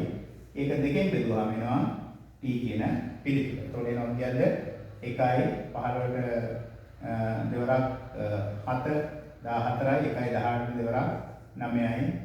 එහෙනම් තප්පර 1790ක් තමයි එන්නේ. තප්පර 1790ක්. ඒ කියන්නේ t. දැන් අපිට ඕනේ t නෙවෙයි ගමන් කළ මුළු කාලය කියලා කියන්නේ t ධන 20. එහෙනම් t ට 20ක් එකතු කරනවා. ඒ කියන්නේ 1810 කියන පිළිතුරක් තමයි ලැබෙන්නේ. t ධන 20 කියලා කියන්නේ 1810. ඔන්න මේකේ ගත වෙච්ච මුළු කාලය. ඊළඟට ඊ කොටස අහනවා වාහනයේ ස්කන්ධය 3000ක් නම් උපරිම ප්‍රවේගයෙන් ගමන් කළ අවස්ථාවේදී ගම්‍යතාවය. මොකද ගම්‍යතාව කියලා කියන්නේ ස්කන්ධයේ ප්‍රවේගයේ ගුණිතය. ගම්‍යතාවය සමානයි ස්කන්ධය වැඩි කිරීම ප්‍රවේගය. දැන් ස්කන්ධය දීලා තියෙනවා කිලෝග්‍රෑම් 3000යි. උපරිම ප්‍රවේගය දීලා තියෙනවා 15යි ms/1. එහෙනම් 15 45යි 0.3යි kg ms/1. ඔන්න තියෙනවා මේකේ ගම්‍යතාවය වල ලකුණු දෙකක් ලැබෙනවා. අර මුලින් t සොයා ගැනීමට ලකුණු 3ක ලකුණු ප්‍රමාණයක් ලැබෙනවා. පස්වෙනි එක රියදුරන් විසින් වාහන ධාවනය කිරීමේදී ඉදිරිපස ඇති පැති කණ්ණාඩි කෙරෙහි සෑම විටම අවධානය යොමු කිරීම රියානතුරු වලින් වැළකීම සඳහා වැදගත් වේ. ඒ කොටස අහනවා වාහනවල පැති කණ්ණාඩි සඳහා භාවිත කරන වක්‍ර දර්පණ වර්ගය කුමක්ද? උත්තල දර්පණ තමයි පාවිච්චි කරන්නේ. ඒක ලකුණයි. ඒකේ මේ කොටස අහනවා වාහන ධාවනය කිරීමේදී එම දර්පණය කෙරෙහි අවධානය යොමු කිරීම රියානතුරු වළක්වා ගැනීම සඳහා ඉවහල් වන්නේ කෙසේද? උත්තර දර්පණයකින් වාහනයේ පිටුපස තියෙන විශාල ප්‍රමාණයක් කුඩා කරලා උඩුකුරුව බලා ගන්න පුළුවන් වෙනවා. ඒ නිසා වාහනයේ පිටුපස ප්‍රදේශයේ පැහැදිලිව දකින්න පුළුවන්. ඉස්සර කරන වාහන පිළිබඳව පැහැදිලිව අවබෝධයක් ලබා ගන්න පුළුවන්. මේ නිසා තමයි මේ දර්පණය දෙස නිතරම බලන්නේ. එනවා වඩා අපිට නිවැරදි උත්තරය එන්නේ විශාල ප්‍රදේශයක් එකවර උඩුකුරු කර කුඩා කොට බලා ගැනීමට හැකි වීම කියන එක තමයි ලියවෙන්න ඕනේ. එහෙම ලියලා තියෙනවා මුන්ට ලකුණු දෙකක් ලැබෙනවා. එhmenan අපි මේ සාකච්ඡා කරේ 7 වෙනි ප්‍රශ්නේ. හොඳයි දරුවනේ. එhmenan අපි ඊළඟට කතා කරමු 8 වෙනි ප්‍රශ්නය. 8 වෙනි ප්‍රශ්නේ කොටස් දෙකක් තියෙනවා A සහ B කියලා කොටස. ඒ කොටස ජීව විද්‍යාව සම්බන්ධ ප්‍රශ්නයක් සහ B කොටස භෞතික විද්‍යාව සම්බන්ධ ප්‍රශ්නයක් විදිහට තමයි ක්‍රියාත්මක වෙන්නේ. ඒ කොටස බලමු. මෙන්ඩල් විසින් එවතු මෙය ශාකය තෝරාගෙන ආවේගය පිළිබඳව කරන ලද පරීක්ෂණයට අදාළ රූප සටහනක් පහත දැක්වේ. ඔබේ ප්‍රශ්න පත්‍රයේ ඇති මේ රූප සටහන මේක දීලා තියෙනවා රූපාත්මක දර්ශය දීලා තියෙනවා රවුම් බීජ, හැකුළුණු බීජ කියන එක. ඒවට අදාළ ප්‍රවේග දර්ශය දීලා තියෙනවා රවුම් බීජ කියන්නේ කැපිටල් R දෙකක්. හැකුළුණු බීජ කියන එක සිම්පල් R දෙකක් දීලා තියෙනවා. ඊළඟට ඒවායේ ජන්මාන. ඔන්න රවුම් බීජ මේ තියෙන්නේ හැකුළුණු බීජ. මෙයාට අදාළ ජන්මාන වෙන්නේ කැපිටල් R, මෙයාගේ ජන්මාන වෙන්නේ සිම්පල් R. අන්නේ ජන්මාන දෙක එකතු වෙලා හැදෙනවා මොකද්ද? කැපිටල් R සිම්පල් R කියන එක හැදෙනවා. නැත්නම් එයාගේ අපි කියන මේ F1 පරම්පරාව කියන්නේ. F1 පරම්පරාව තමයි කැපිටල් R සිම්පල් R කියලා කියන්නේ. එයා මොන වගේ එකක්ද? රවුම් බීජ. ප්‍රමුඛ ජාලයේ කැපිටල් R එනම් රවුම් බීජ සහිත ශාකයක් තමයි ලැබෙන්නේ. 100%ක්ම රවුම් බීජ සහිත මොනවාද? විෂම යුග්මක ශාකය. දැන් මෙතන අපි ගත්තේ සමයුග්මක ශාකය. ඒ කියන්නේ එකම ලක්ෂණ දරනවා. මෙයා සමයුග්මක. සමයුග්මක ප්‍රමුඛ ශාකයක් සහ සමයුග්මක නිලීන ශාකයක් මිශ්‍ර කරපුවහම විෂම යුග්මක ශාකයක් අපිට ලැබෙනවා. ඒකේ ප්‍රමුඛ ලක්ෂණ විදිහට කතා කරලා තියෙන්නේ රවුම් බීජ කියන්නේ. දැන් මෙන්න මේක අදාළ කරගෙන තමයි මේ ප්‍රශ්න අහන්නේ. පළවෙනි ප්‍රශ්නේ. මෙම පරීක්ෂණයේදී යොදාගෙන ඇති පරස්පර ලක්ෂණ මොනවාද? දැන් අපිට පැහැදිලිව පේනවා මොනවද? රවුම් බීජ සහ හැකුළුණු බීජ. රවුම් බීජයි හැකුළුණු බීජයි කියන දෙක තමයි පරස්පර ලක්ෂණ විදිහට පාවිච්චි කරන්නේ. ලකුණු දෙකක් ලැබෙනවා. මෙම ක්‍රියාවලියේදී ඌන විභාජනය සිදුවන්නේ කුමන පියවරේදීද? අපි දන්නවා ඕනම වෙලාවක ඌන විභාජනය සිද්ධ වෙන්නේ කොහෙන්ද? ජන්මාණු සෑදීමේදී. එහෙනම් මෙන්න මෙයාගෙන් මේ ජන්මාණු හැදෙනකොට තමයි ඌන විභාජනය සිද්ධ වෙන්නේ. එහෙනම් ජන්මාණු ජනනයේදී නැත්නම් ජන්මාණු සෑදීමේදී කියලා තමයි ලියන්න වෙන්නේ. ලකුණක් ලැබෙනවා. තුන්වෙනි කොටසේ A ඉහත පරීක්ෂණයට අනුව F1 පරම්පරාවේ ඒකාංග මුහුමක ලක්ෂණ ප්‍රවේගිත වන ආකාරය රූප සටහනක් මගින් පෙන්වන්න කියලා කියනවා. දැන් F1 පරම්පරාවේ ජීවීන්ගේ සිද්ධ වෙන මුහුමක්. ඒ කියන්නේ කැපිටල් R සිම්පල් R කියන ජීවීන් දෙදෙනෙකුගේ මුහුමක් ගැන තමයි මේ කතා කරන්නේ. මෙයාගේ හැදෙනවා ජන්මාණු ජාති දෙකක්. මොනවද ජන්මාණු ජාති දෙක? කැපිටල් R සිම්පල් R හැදෙනවා. මෙයාගෙත් හැදෙනවා කැපිටල් R සිම්පල් R කියන ජන්මාණු දෙක. එහෙනම් මෙන්න මේකයි මේකයි එකතු වෙන්න පුළුවන්. එකතු වුණාම ඇදෙන්නේ මොකද්ද? කැපිටල් R දෙකක් ඇදෙනවා. මෙයා මේ ජන්මානෝයි මෙයාගේ මේ ජන්මානෝයි එකතු වෙලා හැදෙනවා කැපිටල් R සිම්පල් R කියන එක. මෙයාගේ මේ ජන්මානෝයි මේකයි එකතු වෙලා හැදෙනවා කැපිටල් R සිම්පල් R කියන එක. මෙන්න මේ ජන්මානෝ දෙක එකතු වුණොත් හැදෙනවා සිම්පල් R කියන දෙකක්. පැහැදිලිද? ඔන්න මේ F1 පරම්පරාවේ ජීවීන් එකතු වෙලා හැදෙනවා. මේක අපි කියන්නේ F2 පරම්පරාව කියලා. ඔන්න F2 පරම්පරාව තමයි මේ ඇවිල්ලා තියෙන්නේ. දැන් මෙතන හැදලා තියෙන ජීවීන්ගේ ලක්ෂණ ගන්න පුළුවන් අපිට මොකද්ද? මෙයා රවුම් බීජ මුහුම් රවුම් බීජ මුහුම් මෙයාගේ තියෙන හැකුළුණු බීජ කියන එක තියෙනවා. ඔන්න එහෙනම් රවුම් බීජ සහ හැකුළුණු බීජ තුනට එක අනුපාතයට සෑදීම සිද්ධ වෙනවා. අපෙන් අහන්නේ ප්‍රවේණිගත ලක්ෂණ ප්‍රවේණිගත වන ආකාරය දක්වන්න කියලා. ඔය කියන්නේ ප්‍රවේණිගත වන ආකාරය. ඒකේ B කොටසේ අහනවා ඉහත මොහොමේ F2 පරම්පරාවේ ලැබුණු දුහිතෘ ජීවීන්ගේ ප්‍රවේණිදර්ශ සහ ඒවාට අනුරූප රූපානුදර්ශ කියන්නේ. දැන් මෙයා මේ දෙන්නොත් එක්කේ. ප්‍රවේණිදර්ශය කැපිටල් R රූපානුදර්ශය රවුම් බීජ. ප්‍රවේණිදර්ශය කැපිටල් R සිම්පල් R රූපානුදර්ශය රවුම් බීජ. ප්‍රවේණිදර්ශය කැපිටල් R සිම්පල් R රූපානුදර්ශය රවුම් බීජ. ප්‍රවේණිදර්ශය සිම්පල් R රූපානුදර්ශය හැකිලුණු බීජ. පැහැදිලි? මේ සටහන අඳිනකොට අපිට ලකුණු 3ක් ලැබෙනවා. මෙන්න මේ අවස්ථා 3 සඳහන් කරනවට ලකුණු 3ක් ලැබෙනවා. ඒකේ 4 වෙනි කොටස අහනවා ඉහත සඳහන් පරිදි ආවේනික ලක්ෂණ ඊළඟ පරම්පරාවට සම්ප්‍රේෂණය වීම සෑම ජීවියෙකුටම පොදු වේ. ඒ අනුව ලේනයන් අතර විවාහ සිදු නොකිරීමේ වැදගත්කම කෙටියෙන් පැහැදිලි කරනවා. අපි දන්නවා ලේනයන් අතර විවාහ සිද්ධ වෙනකොට නිලීන ලක්ෂණ ඉස්මතු වීම සිද්ධ වෙනවා. ලේනයන් කියලා කියන්නේ ඒව කොල්ලන්ගේ නිලීන ඥාන අන්තර්ගත වෙලා තියෙනවා. ඒතර මේ නිලීන ලක්ෂණ ඉස්මතු වෙලා රෝගී පුද්ගලයන් මතුවීමක් නැත්නම් දුර්වල ලක්ෂණ සහිත ජීවීන් මතුවීමක් සිද්ධ වෙන්න පුළුවන්. ඒ නිසා තමයි අපි ලේනයන් අතර විවාහ සිදුවීම සුබදායක නැහැ කියලා කියන්නේ.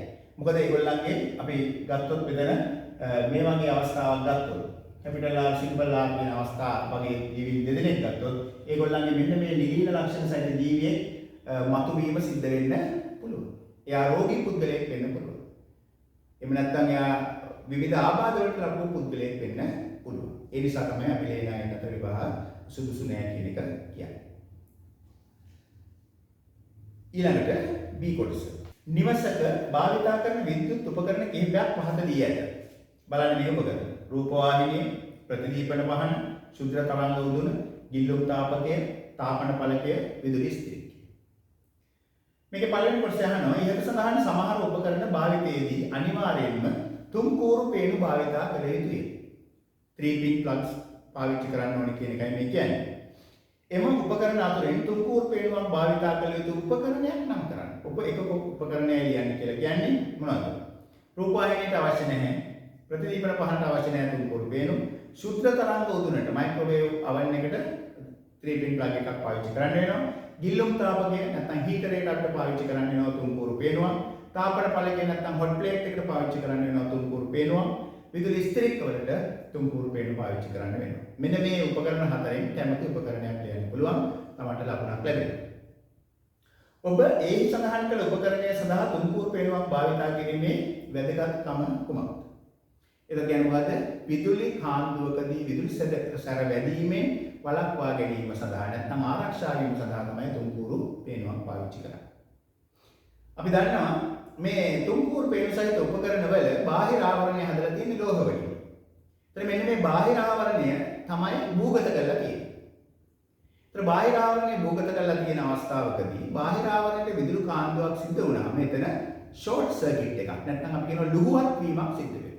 අන්නේ ලුහුවත් වීමේදී විදුලිය එර්ත් කම්බිය නැත්නම් බිම් කම්බිය හරහා ට්‍රිප් ස්විච් එක වෙතට ගිහිල්ලා එහෙම නැත්නම් අපි කියනවා ශේෂ ධාරා පරිපථ විදිනයට ගිහිල්ලා ඒක විසන්ධි වීම සිද්ධ වෙනවා. ඒ නිසා මේ උපකරණයේ පරිහරණය පුද්ගලයාට විදුලි සැරවැදීමක් සිද්ධ වෙන්නේ නැහැ. මෙන්න මේ හේතු නිසා තමයි මේ තුම් කූරු පේනු භාවිතා කරන්නේ. රූපවාහිනිය ක්‍රියාත්මක වීමේදී විද්‍යුත් ශක්තිය පරිවර්තනය වන ප්‍රධාන ශක්තිය ආකාරයක් නැහැ. රූපවාහිනිය ක්‍රියාත්මක කරනකොට අපි දන්නවා ප්‍රධාන ශක්ති දෙකක්. එකක් විද්‍යුත් ශක්තිය ආලෝක ශක්තිය බවට පරිවර්තනය වීම සිද්ධ වෙනවා. ඊළඟ විද්‍යුත් ශක්තිය ධ්වනි ශක්තිය බවට පරිවර්තනය වීම සිද්ධ වෙනවා. මෙන්න නැත්නම් විදුලි ශක්තිය තාප ශක්තිය කියන වචනේ අපිට පාවිච්චි කරන්න පුළුවන්. මේක රත් වීමක් සිද්ධ වෙනවා නම් කිසියම් ප්‍රමාණයකට.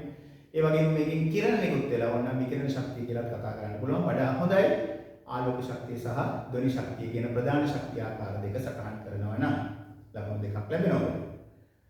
රූපවාහිනිය ක්‍රියාත්මක කරන්නේ දුරස්ථ පාලකයකිනි. මේ කියන්නේ රිමෝට් කන්ට්‍රෝල් එකකින් තමයි ක්‍රියාත්මක කරවන්නේ.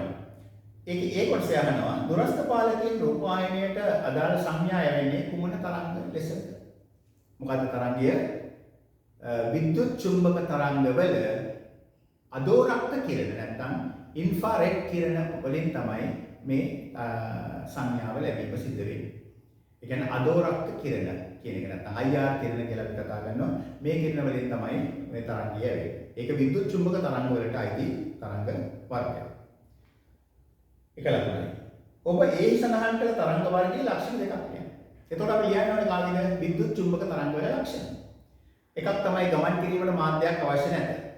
දෙක තීරයක් තරංග ආකාරයෙන් ගමන් කිරීම සිදු වේ. තුන වැඩි කිරීම 10.8යි ms ඍණ 1 ප්‍රවේගයකින් ගමන් කරනවා. නැත්නම් තප්පරයට කිලෝමීටර් 3 ලක්ෂයක වේගයෙන් ගමන් කරනවා කියලා කියන්න පුළුවන්. ඊළඟට විද්‍යුත් ක්ෂේත්‍රයකදී හෝ චුම්බක ක්ෂේත්‍රයකදී වෙනස් වීමකට භාජනය නොවේ කියලා කියන්නේ. ඕනම නම් මේවා දෘශ්‍ය නොවන තරංග කියලා කාට හරි කියන්න පුළුවන්. වඩා හොඳයි අර මුලින් කියපු කරුණු හතර. ඒ කරුණු හතර දෙකයි අපිට ලියන්න වෙන්නේ. ලකුණු දෙකක් ලැබෙනවා. හතරවෙනි කොටස. ඉහත සඳහන් උපකරණ වලින් කිහිපයක් ක්ෂමතාවයේ පහත වගේ දී ඇත. රූපවාහිනිය වොට් 125යි, ප්‍රතිදීපන පහන වොට් 18යි, ශුද්‍ර තරංග උදුන වොට් 1500යි, විදුලි ස්ථිරිකය වොට් 1200යි.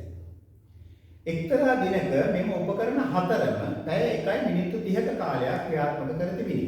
මේ උපකරණ ටික පැයකමාරක් ක්‍රියාත්මක වුණා කියලා කියනවා එක දවසක. ඒ කොටස අහනවා ක්‍රියාත්මක කර තිබුණු කාලය තුලදී පැවැන විද්‍යුත් ශක්ති ප්‍රමාණය ආරෝහණය වන පිළිවෙලට ABCD පෙළ ගස්වන්න කියලා කියනවා. හරි. ගණනය කිරීම අවශ්‍ය නැහැ කියලා කියන්නේ. අපි දන්නවා වැඩිපුරම විදුලිය වැය වෙන්නේ ශුද්ධ තරංග උදුනට, ඊට අඩුයි විදුලි ස්ථිරිකයට, ඊට අඩුයි රූපවාහිනියට, ඊට අඩුයි ප්‍රතිදීපන නලයට. එhmenan අපි ලියන්න ඕනේ පළවෙනි එක B ප්‍රතිදීපන නලය, ඊට පස්සේ A, ඊට පස්සේ D, ඊට පස්සේ C. මේ පිළිවෙලට ලියන එක තමයි අවශ්‍ය වෙන්නේ. මේ පිළිවෙලට ලියුවොත් අපිට ලකුණු දෙකක් ලැබෙනවා. B කියන කොටසෙන් අහනවා එකේ එම කාලය තුලදී A මගින් වැය වූ විද්‍යුත් ශක්ති ප්‍රමාණය ගණනය කරන්න. මොකක්ද ඒ කියන්නේ? රූපවාහිනියෙන් වැය වූ විද්‍යුත් ශක්ති ප්‍රමාණය. මේක කියනවා මොකද්ද? වොට් 125යි. 125යි වොට්. හරිද? ඉතින් මේ ශක්ති ප්‍රමාණය හොයන්න පුළුවන් අපිට E සමානයි VIT කියන සූත්‍රය පාවිච්චි කරලා ශක්ති ප්‍රමාණය ගණනය කරන්න පුළුවන්. V කියලා කියන්නේ VI කියන දෙක වෙන්නේ මොකද්ද? මොකද්ද? වොට් ගන්න. මොකද්ද මෙතන? අපි කියන්නේ P නෙමෙයි ක්ෂමතාවය.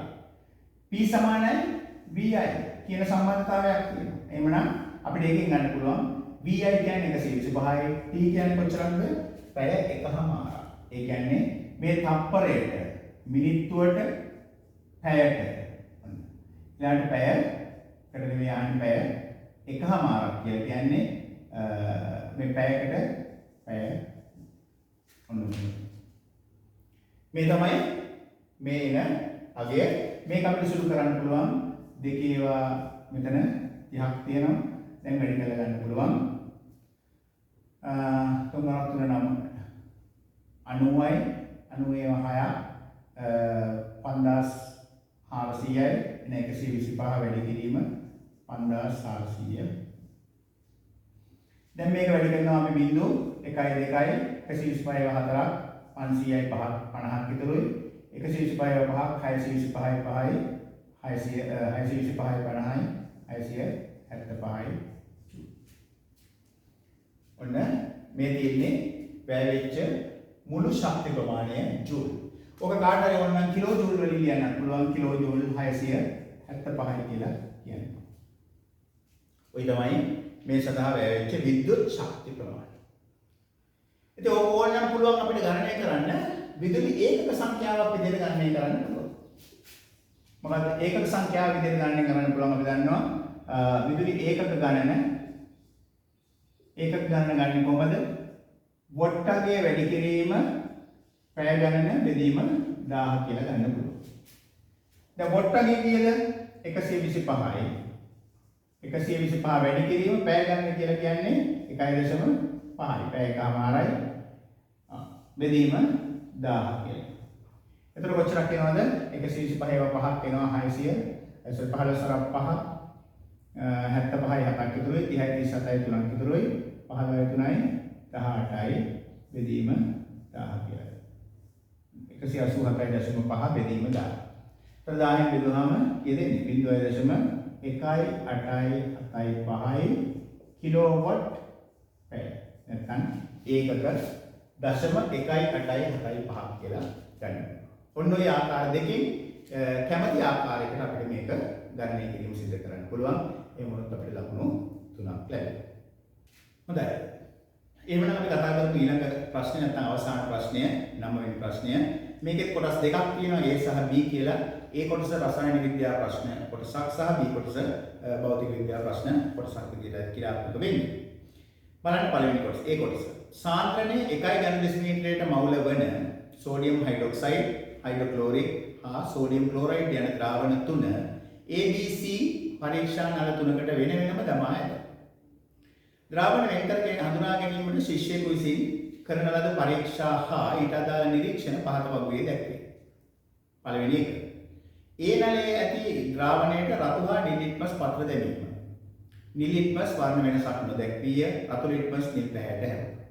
රතු ලිට්මස් නිල් පැහැයට හැරුණා නම් අපි කියන්න පුළුවන් එතන තියෙන්නේ මොකද්ද? බෂ්මයක්. එහෙනම් බෂ්මයක් නම් අපිට ට්‍රක් ගාලා මෙතන ගන්න පුළුවන්. කවුද මෙතන තියෙන බෂ්මය? Sodium hydroxide. B නලයේ ඇති ද්‍රාවණයට රතු හා නිල් ලිට්මස් පත්‍ර දැමීම.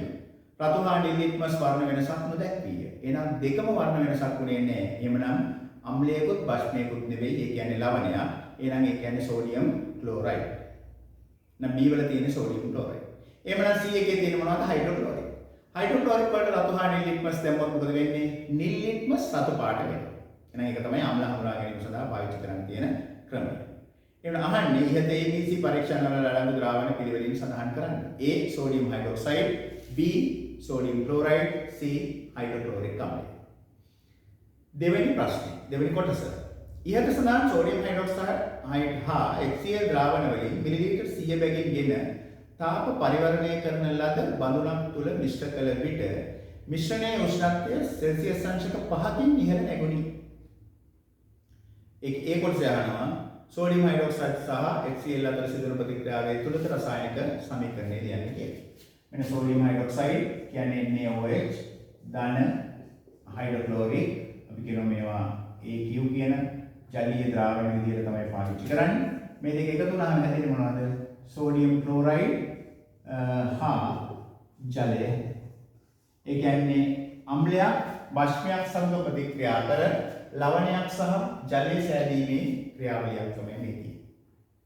ඔන්න ඔය ප්‍රතික්‍රියාව ලියුවොත් අපිට ලකුණු දෙකක් ලැබෙනවා. මුලින් අර කරුණු තුන හොයාගත්තට ලකුණු තුනක් ලැබෙනවා. මේකේ B කොටසේ අහනවා ඉහත සඳහන් ප්‍රතික්‍රියාවේදී සිදු වූ තාප විපර්යාසය ගණනය කරන්න. ජලයේ විශිෂ්ට තාප ධාරිතාවය දීලා තියෙනවා 7200යි කියලා. ජලයේ ඝනත්වය දීලා තියෙනවා ඝන සෙන්ටිමීටරයට ග්‍රෑම් 1යි කියලා.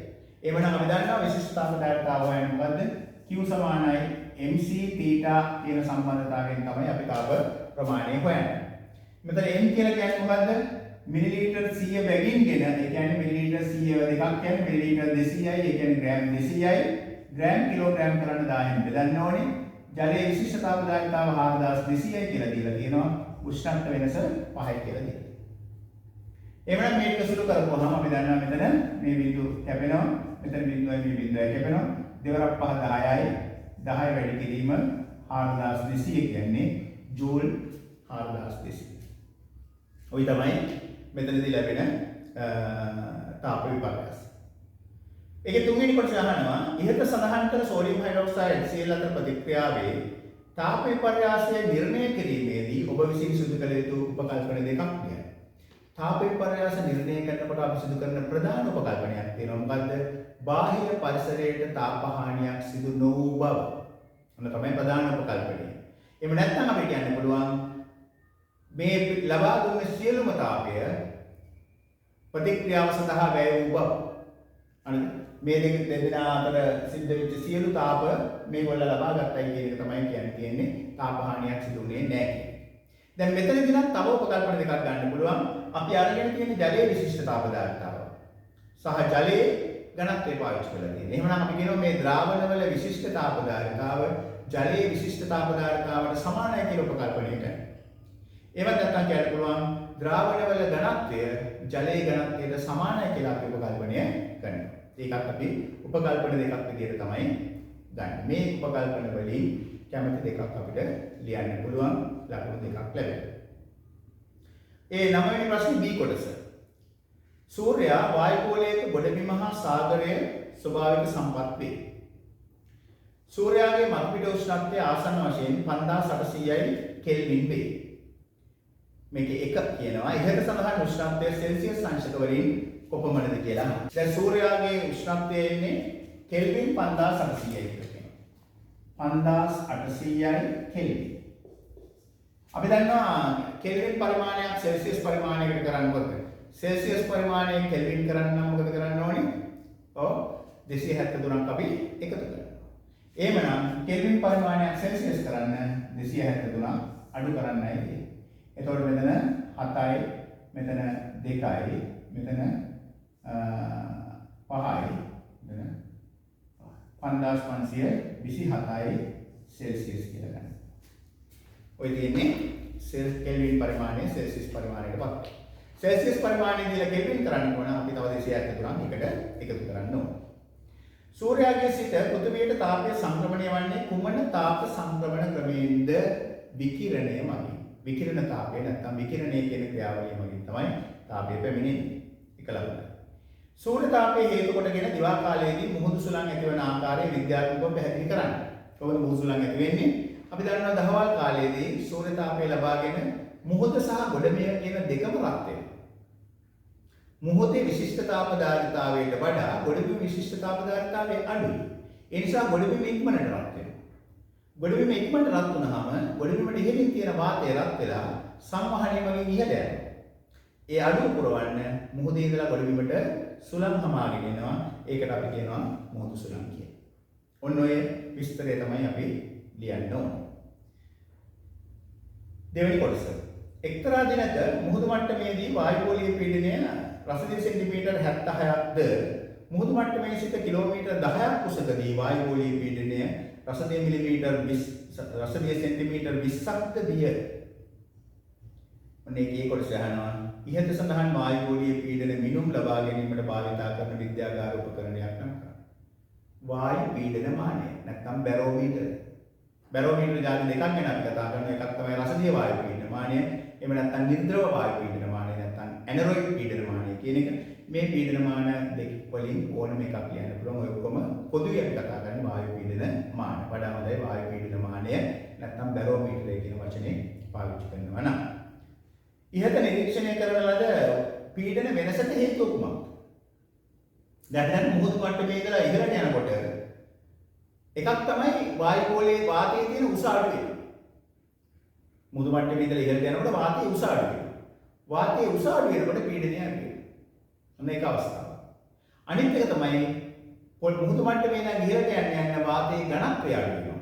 ඝනත්වය අඩු වෙනවා කියලා කියන්නේ පීඩනය අඩු වෙනවා. අපි දන්නවා තරලයක් මගින් ඇතිවෙන පීඩනය HDG නැත්නම් HOG කියන සම්බන්ධතාවයෙන් ක්‍රියාත්මක වෙන්නේ. එතකොට ඝනත්වය අඩු වෙනකොට පීඩනය අඩු වෙනවා. එහෙනම් මුහුදු මට්ටමේ සිට ඉහළට යන විට වායු කඳේ උස අඩු වීම සිද්ධ වෙනවා. ඒ නිසා පීඩනය අඩු වෙන්න පුළුවන්. ඒ වගේම වායුවේ ඝනත්වය අඩු වීම සිද්ධ වෙනවා. ඒ නිසා පීඩනය අඩු වීම සිද්ධ වෙන්න පුළුවන්. ඉහත නිරීක්ෂණය කරන ලද පීඩන වෙනසට හේතුව කුමක්ද කියන අපි සාකච්ඡා කරේ. ඒකේ තුන්වෙනි කොටස තියෙනවා සාගරයේ මතුපිට සිට කිලෝමීටර් 2ක් ගැඹුරින් පිහිටි ස්ථානයක පවතින ද්‍රවස්ථිතික පීඩනය ගණනය කරන්න. සාගර ජලයේ ඝනත්වය දීලා තියෙනවා, ගුරුත්ව ත්වරණය දීලා තියෙනවා. අපි දන්නවා ද්‍රව පීඩනය නැත්නම් ද්‍රවස්ථිති පීඩනය ගණනය කිරීම සිදු කරනවා P සමානයි H ρ G කියන සම්බන්ධතාවයෙන්. H කියලා කියන්නේ උස කිලෝමීටර් 2යි. ඒ කියන්නේ මීටර 2000යි.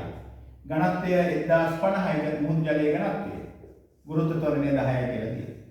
මොන එක ගුණ කරලා උත්තරයක් ගන්න තියෙන්නේ. ඒතර අපි දන්නවා මෙතන බිංදු තියෙනවා 1 2 3 4 5යි. බිංදු 5ක් තියෙනවා මෙතන. දැන් වැඩි කරන්න තියෙනවා දෙවරක් 105 කියන්නේ 210. ඔන්න පීඩනය පැස්කල්. 21යි බිංදු මෙච්චරයි. ඉතින් ඔක අපිට සම්මත ආකාරයට නැත්නම් විද්‍යාත්මක අංගණය ලියන්න පුළුවන් 1 2 3 4 5 6යි 7යි 2.1 වැඩි කිරීම 10යි 7 වෙනි බලය පැස්කල් කියලා ලියන්න. කැමති නම් එහෙම ලියන්න පුළුවන්. එහෙම නැත්නම් මේක 100ෙන් බෙදලා හෙක්ටා පැස්කල් 210,000 කියලා ලියන්න. 210,000යි හෙක්ටා පැස්කල් කියලා කාට හරි ලියන්න පුළුවන්. එහෙමනම් අපි ඔය සාකච්ඡා කරේ 9 වෙනි ප්‍රශ්නය. දැන් ඔබ සම්පූර්ණ ප්‍රශ්න පත්‍රය සාකච්ඡා කරලා ඉවර වෙනවා මේ ප්‍රශ්න සාකච්ඡා කිරීමත් එක්ක. ඔබට දැන් ඔබගේ පිළිතුරු මොන වගේද, ඔබට ලැබුණු ලකුණු මොන වගේද කියන එක සංසන්දනය කරලා බලන්න පුළුවන්. මොන වගේද කරුණු අපි ලියවෙන්න ඕනේ කියන එක පිළිබඳව අවබෝධය ලබා ගන්න පුළුවන්. එhmenan අපි ඊළඟ ප්‍රශ්න පත්‍රයකින් නැවත හමු වෙමු. ඔබට ආයුබෝවන්.